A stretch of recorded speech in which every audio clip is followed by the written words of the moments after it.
Hello everyone, welcome to our channel. We are going to watch a Team Principles press conference. Let's watch it together.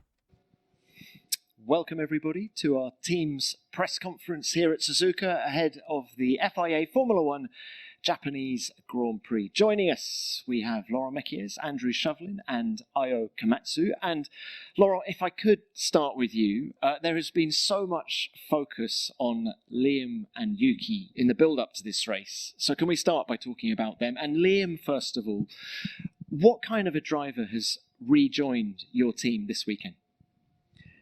Look, Liam is in a good place. He's in good spirit. I'm not going to tell you that he was happy about the news last week because certainly it was difficult to digest. But honestly, the next day he was with us in Faenza doing the seat feed. The day after he was back in the sim, and here we are in Japan. So he's in good spirit. He knows he has an important role to play with us in the battle we have in the midfield. He knows he has a point to prove out there. So we are all very conscious that his talent is there, and it's about finding the right conditions to extract it back out of him. You say he has a point to prove. You know what he's capable of. You've worked with him for more than 12 months. Were you surprised by his two outings with Red Bull this year? I think we were all surprised. Of course, I think nobody was expecting that he would be back of the grid for these two races. You know, it was certainly a very tricky set of circumstances. But to tell you that any of us would have anticipated that would be a lie. So that being said, with high confidence, we think that his talent did not disappear, and we start back this adventure that where we left it last year.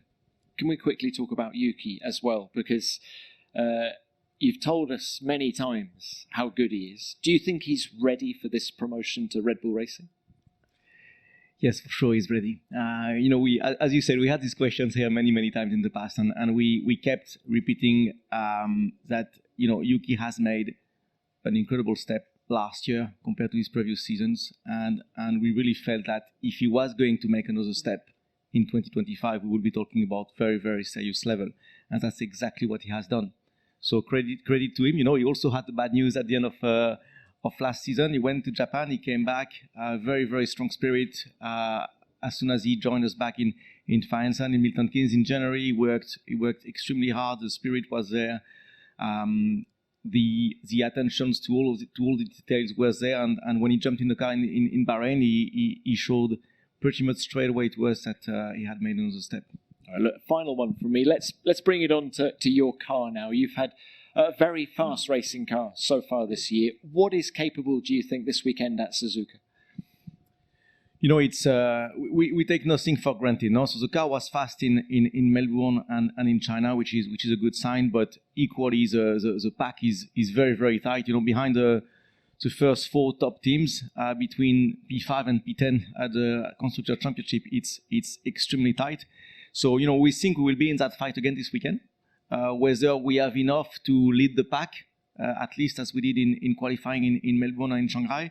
It's too early to say. So we take it step by step. We have to fight our way up to that midfield every race we can, and let's see where it takes us. In this very moment, we are lacking to transform this space into points. So we are trying to get a smooth weekend. Laurent? Yes, I'm saying in every single video of Yuki Tsunoda, just he took what he deserved. I think they were a little bit late, but at the end, just Yuki took what he deserved. I'm sorry for the Liam Lawson, but if you have watched practice one, he's still struggling also in a RB. Maybe with one more practice and one more race, he will find his pace. But until now, he is just slower than Isaac Hajar. But we'll see what time will bring for the Liam Lawson. And I'm sorry for the interruption, but as you know, I must do this kind of commentary to cut a little bit of video. Well, thanks for that. More questions for you later, I'm sure. Andrew, if we could come to you now. Encouraging start for Racing Bulls this year, also for Mercedes. Just how encouraged are you? Well, it's been a lot calmer than the last few years, mainly because the car is what we intended it to be. It hasn't really got the vices that we've had in a couple of previous years, and that's down to doing good work over the winter. Good work last year to try and understand the problems, and so far, we haven't seen many circuits, but it's worked well over the ones that we have, and through a range of conditions. So yeah, it's good. There's clearly a gap to McLaren that we need to chip away at, but looks more like just a normal development race that we need to get stuck into, rather than trying to get on top of any of these sort of handling vices that we've had. As you say, a sample of 2 so far this year. When we go back to Japan last year, it wasn't such an easy race for the team. Do you see Suzuka this weekend as a bit of a litmus test for the team? I mean, I wouldn't say it's, this is a litmus test in that sense. In some ways, I think Bahrain will be more interesting, because there you've got a rear overheating circuit, and that was one of the things we'd really struggled with. It's another circuit. From P1, the car looks to be working okay, but you'd also say that McLaren look like the ones to beat. But weekend started okay, and we'll see how it goes over the next few sessions. Andrew, can we talk about drivers? Toto has been full of praise for George Russell after the last outing in China. In what areas do you see that he's stepped up this year? Certainly, within the team, he's very calm. He seems very confident. He's done a great job in the first 2 races, so that's been really encouraging. But he just, as I said, just seems to be very relaxed in his position in the team now, and he's just going about getting the points, trying to qualify as well as he can. Front row in China was very encouraging. And he's pushing us hard to improve, and he's doing a lot of work himself. What about the debutant Kimi Antonelli? Have you been impressed by everything he's done? Yeah, I mean, we did a lot of work with the old cars with Kimi, trying to get him used to driving a Formula One car, and we were trying to do that in a relatively short space of time. From the first time we put him in an F1 car, you could see that he was going to be a decent F1 driver. And we had high expectations, but if you look at how he performed in that wet race in Melbourne, that was quite exceptional for someone in their first race. And while we did a lot of mileage with him in the TPC testing, he's not running with other cars, so this is the first opportunity you can put him in those racing situations. He was unlucky that he had damage to his car in Melbourne quali, unlucky that he had damage on lap 1 in the race in China, but from what we've seen, really impressed and reassuring that he's only going to get better from where he is already. Great. Andrew, thank you for that. Ayo, thank you for waiting. Let's come on to you. We've been talking about drivers, so why don't we continue that theme? Ollie Behrman, first of all, how impressed were you with the way he bounced back after the disappointment of Melbourne? No, very impressed, but that's already we knew. So we knew he was capable of that. So it's more that Melbourne was a bit of a surprise to us. But then we just believe in his ability, and we had a decent conversation in Melbourne, and also before we started running in Shanghai. We basically said, look, you got the talent, you got everything you need to perform. You just got to do every single lap we plan to do this weekend, which is exactly what he's done. He chipped away on every single step, and then learned every single run, and then performance on Sunday was amazing. So yeah, again, but that's all we know, and then Kimi at the Andrew's place, he's got a lot more potential and growth to offer. So really enjoy working with him. Okay, and what about Esteban Ocon? Only a sample of 2 races. What do you feel he's bringing to the team? Really, again, his work ethic. We know he's quick. He's a proven quality. He's a race winner, podium finisher, scored so many points. But he's still very young, and then he's very, very determined for more success in Formula One. and then he's someone that we can grow together. And then especially like when we have a car problem like we had in Melbourne, to have driver like that fully integrated into the team, driving the engineers, and then doesn't matter how much time he needs to spend with the engineers. He's really eager to improve it together. That makes a huge difference for the team. So that's what I expected, and that's exactly what we are seeing. So very pleased about that. What about the performance of the car? It has been a bit of a roller coaster season for the team. How do you explain that? Oh yeah, I think some other top teams already had this issue previous years, but we are managing it okay. Last year, we thought we had a good process and the metric to make sure we don't go into that kind of issue. But then this year, again, we didn't see in Bahrain, just purely because of type of corners. We saw the snippets of it, but we didn't understand the severity of it. But as soon as we started running in Melbourne, it was pretty apparent. So, but then good thing was then everybody accepted, right, we've got a big issue we need to solve, then got on with it, trying to understand where we started, diverging from, let's say, making sure we don't go into that kind of problem. And then we wanted to bring something here. So yeah, that was a big issue, still a big issue. I wouldn't say we solved it. Here this morning in FP1, we didn't see that issue, but it's not to say we solved it. So still a long road ahead. Okay, Ayao, thank you for that. Let's now open this to the floor. Name and publication. Who's first, please? Yep, Luke. Luke Smith from The Athletic. Andrew, to follow up on Tom's question about George, obviously this year he's the experienced driver in the team. Have you seen any change in terms of his approach? Now he's sort of team leader, I guess, after Lewis has left, or is it more just a case of building on what you've seen through his last few years? It's inevitably going to change where you've got an experienced driver like George and then a rookie like Kimi. So those two are working together. George is trying to give him the benefit of his experience. I would say that George has stepped up into that role, being the team's most experienced driver now. We always knew he was quick, but as I said, in his own approach, he has brought a confidence and a calmness this year that's working very well for us. You look at that race in Melbourne, George was communicating really well with us as to what the weather was doing and what he was feeling in the car, and we were using a lot of that information to just really copy the strategy onto Kimi's side, because for Kimi a lot of it was new.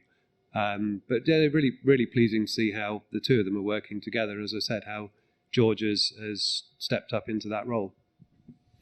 Thanks, Andrew. All right, Johnny. Yeah. John over from the race. To Laurent, it's pretty clear the car's been very quick this year, but I think Yuki said after the last race you've wasted a lot of points with the strategy calls in Australia and China. What analysis have you done into kind of what I'm wanting? Are there common themes between the two, and have you changed anything kind of for this weekend in the approach or how decisions are made? Yeah, at first, yes, we have certainly accepted that we made two critical mistakes in two races, so it's hurting. But we learned the hard way, and yes, it has forced us to review our process, to review our decision making chain in this sort of situations, and of course, you do the hard analysis and you make sure you have an action plan that comes out of it, and we have made changes to our process going into these races. It doesn't mean that we will improve from one end to the other in one go, but certainly, especially with the car competitiveness being where it is and the level of competitions being where it is, we are certainly putting a large focus on trying to pick up also in these areas. Thank you, Laurent. Next, yep. Shiga Sports Japan, question for Komatsu-san. We have Yuki Tsunoda, Honda Racing, Ryo Hirakawa in FP1, and Ayao Komatsu with Toyota Gazoo Racing. Would you consider Japan now as one of the leading Formula One nations? And what else could we do to make Formula One more popular in Japan? Difficult question. I don't know if we are the leading nation, but certainly after a bit of a dip in popularity of Formula One in Japan, I think the interest definitely coming back. And again, what Yuki is doing this year or last year, like Laurent said, he made a massive step that was visible to everyone. And for him to, for a Japanese driver to drive one of the top teams, is never happened before, right? So that's a really huge story, and that's really gaining momentum. Again, Hirakawa very good driver, getting out in with Alpine FP1. All these things helps. And then also I think this actually doing this F1 race in springtime here, that's helping as well. So I think it's not just one thing. Again, I've heard an event in Tokyo was very, very successful. So all those bits and pieces count. And then I can only see positive signs. So yeah, really exciting time. Thank you, Ayao. Next one. Yes. Yeah, Joel, the Japan Times. This is for Laurent. You mentioned Yuki, being ready for the Red Bull seat. I'm just wondering what kind of growth you've seen in him from a maturity standpoint. We often think that the drivers only grow precisely from a maturity standpoint, in their calmness and in their analysis. But I think in Yuki's case, we have seen him making steps 360 degrees. We have seen him being more calm, being more mature, improving massively his technical feedback. Really quite an incredible steps across the last 12 months. And this convert into speed. So as a result, the natural speed, when he gets into the car, is higher straight away. And when you combine all that, you turn a young driver into a team leader. And that's really the role he was taking into the team, certainly from the start of the season. So I think it was a very impressive example of improvement at 360 degrees. And as we know, it never comes with for free or with no effort. Also, you can sense how much effort and concentration he has been putting into that. Laurent, quick one from me. You talk about a 360-degree improvement. Talking in the car, what is the most impressive thing you've seen Yuki do? He's able to turn up to a race weekend and from the first lap of FP1 to the last lap of the race doing just a purely faultless weekend. And of course, we are not fast enough for that to be visible to most of you guys, but we have seen him executing weekends or full quali sessions or races, under serious pressure. Take Melbourne, he put the car in P5 there on the dry. I think it's his best qualifying ever.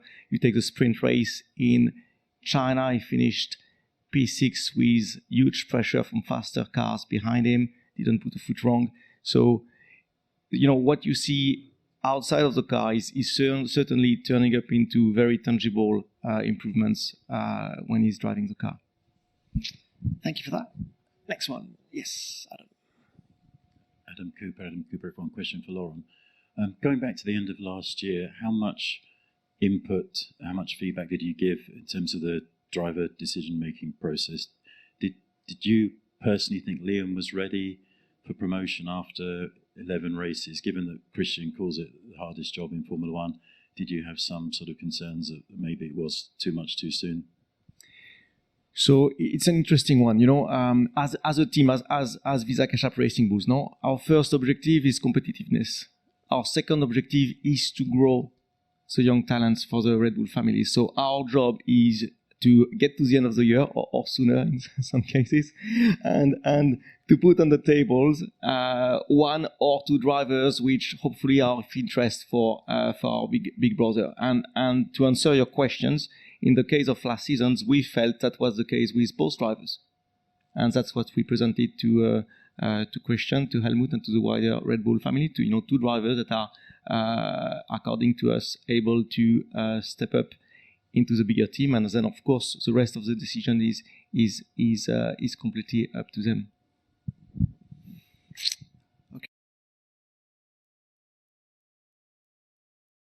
Yeah, but you were wrong about the two drivers because just Yuki Tsunoda was ready and Yuki was the just Red Bull needs for their team.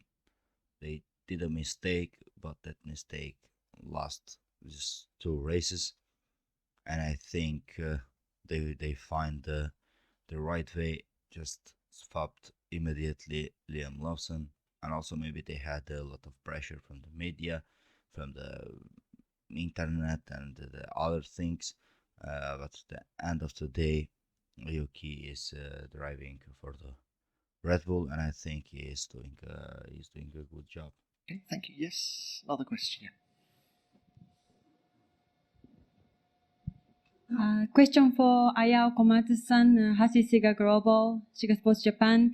I can see so many your fans in Japan, especially, and there is so many probably the young generation who would like to be engineer or team principal like you one day. Can you give us some tip or advice for them, like please? Yeah, advice for me is like when I got interested in Formula One when I was a kid, all the adults apart from my parents told me, don't be so stupid, you'll never make it. I didn't listen to any of them. So my advice would be, don't listen to those people tell you that you cannot do it. You can do it. Pretty much anything. I think if you put your mind to it and then dedicate your life into it, you can do it. So I think it's just sometimes it's the first step is the hardest one to make. But I hope that people have a courage just to make that first step on making a dream. Because to me, if you try it, even if you fail, it kind of doesn't matter, because as long as you put everything into it, even if you don't make it to the original goal, you learn something from it, and then as a human being, then you can use that as your next stage in your life. So please just take an initial step. Thank you, Aya. Any more? Yeah, back to John. Yep. John over from the race. To Andrew, the team seems to be kind of more on top of this current generation of car with this year compared to where it's been in the past, where it's been a bit more up and down. Is there a kind of fundamental understanding that you have now that was lacking in the past? Is it just consistency and chipping away at what it was, or was there a big kind of concept element that shifted around to give you the platform you've got now? No, I mean, I wouldn't say we've really learnt anything that we didn't know halfway through last year. Where we've definitely done a better job is with the simulator work over the course of the winter, tracking the development of the car, making sure that the solutions we're bringing to balance problems are appropriate for the balance problems we're going to end up with. And that whole process has been much more together than we've had in recent years. There were no surprises with winter testing, and as we're going through these early races, it's encouraging that we're seeing what we expect to see. As I said, there's still work to do to catch McLaren, but that'll just be the normal development work. Thank you, Andrew. Staying with you. Yeah. Just following that one up, George Russell talked over the winter of the team in the past about falling into the trap of would improve one area of the car and then that would have unintended consequences on another, and you kept kind of chasing around. Was that a problem in the past, and is that something you've addressed and that simulator improvement has kind of cured? Yeah, I mean, it is really quite like he describes, where we would get a bit fixated on one thing, and then you might inadvertently introduce a new problem. But as I said, getting the car, these regulations are quite difficult to make a car that's nicely balanced over a range of circuits, a range of different corner speeds, and being in control of that through your development is the key. But as you change one area, you can affect another, and it was really just about having much tighter control on that loop. That meant the car that rolled out in Bahrain was what we were hoping to see. Ayo, can I just come to you now? You made a lot of engineering changes inside the garage over the winter. Tell us, how are they bedding in? I think it's pretty well. Again, I've done a lot more preparation before the season started, back at the factory working together, obviously without the real pressure, but just the process, how you talk to each other, how you communicate, understanding each other. So even when we went to our pre-season Bahrain testing, that was pretty apparent. And then, of course, then the first race in Melbourne would be the naturally the very, very difficult one to manage. But I was really happy that how people are staying calm, communicating, did a very good job. And then Shanghai was another step. So again, we're just growing as a team, but the important thing is working together as a team and support each other through difficult situations. I feel we are doing that. So yeah, very happy. Oh, thank you. Any more questions from the floor? Yep, we'll go back to Adam. Thank you.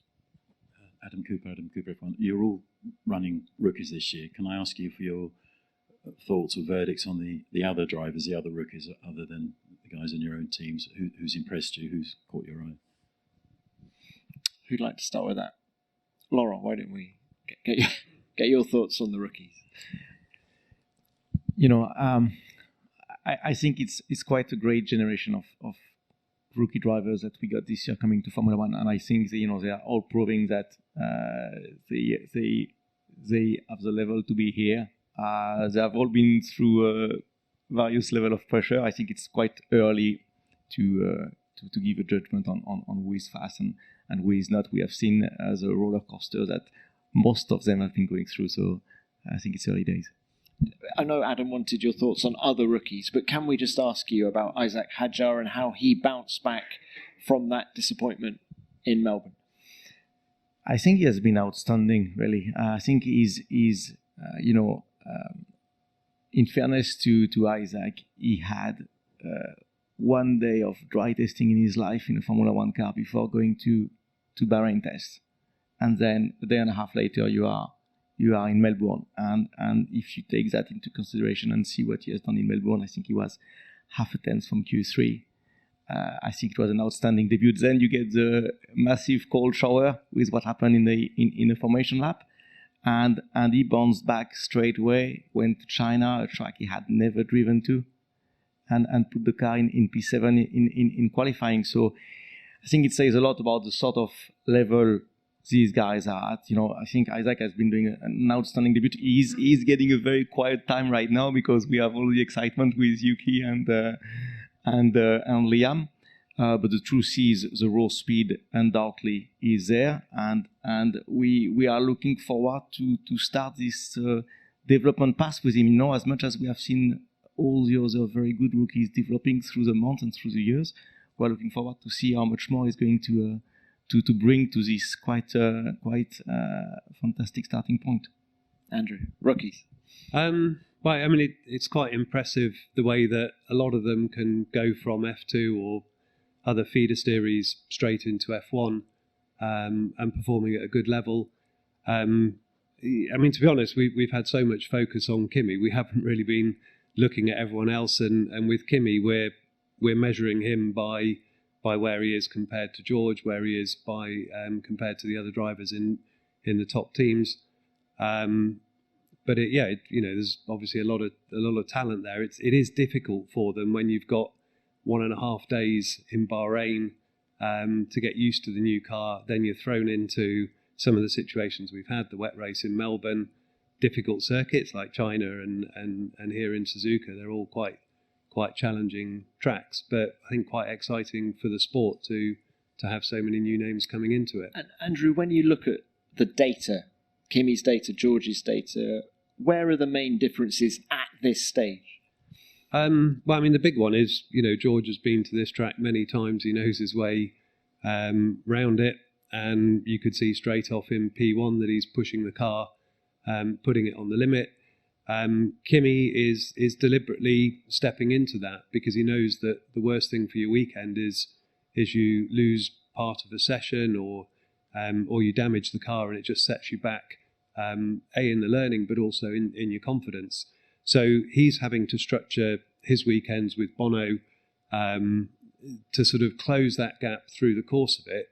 There isn't one area where it's different. I think just George has a lot of experience and obviously a lot of natural talent as well. And the big thing that Kimi's lacking is the experience. Thank you for that. Ayao?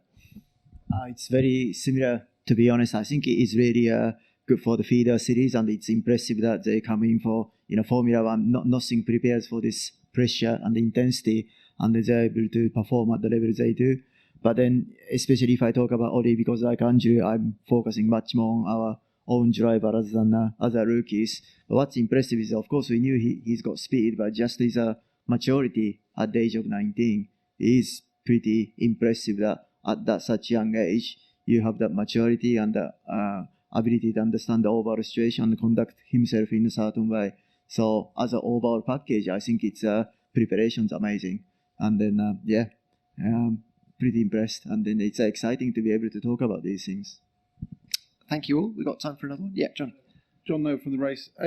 You said the floor change coming this weekend was a bit of a risk, but what's the first impressions after FP1? It seemed in the Sector 1 and high speed it still had a bit of a deficit compared to some of your closest competitors? Yeah, but it's pretty different situation to Melbourne and Shanghai as well. But even if you look at Sector 1, it's not everywhere. It's one place where we lacking performance and it's not the same issue.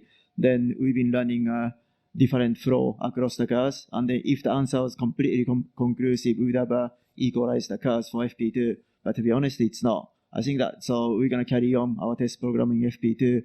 But problem is not as severe as Melbourne, but we got another problem. Of course, as always, if you solve one issue, there's a new one popping up. So we got to react quickly as a team and then make the car a bit more competitive in FP2. Thank you. Any more from the floor? Otherwise, we're going to call it a day. Gentlemen, thank you very much. We are at the end of one more press conference. It was interesting to hear their honest opinions. As they said, we have a lot of rookies. We have interesting drivers on Formula 2, also in Formula 3, but normally they are just focusing their rookie drivers, and as they said, like in every rookie is doing a mega job this year at the Formula One. It will be interesting. Maybe they are the futures, the futures of the Formula One. We will see a lot of competitiveness between them, but right now they are just now on a learning phase, and we'll see after let's say couple of years what they are gonna do, what kind of drivers they will be. Just don't forget to like the video, comment it, and subscribe to the channel. And also, just I want to announce that we will have the practice to interviews, but with a bit of delay. Just don't forget to follow the channel, turn on the notifications to get notified when we will upload the practice to interviews.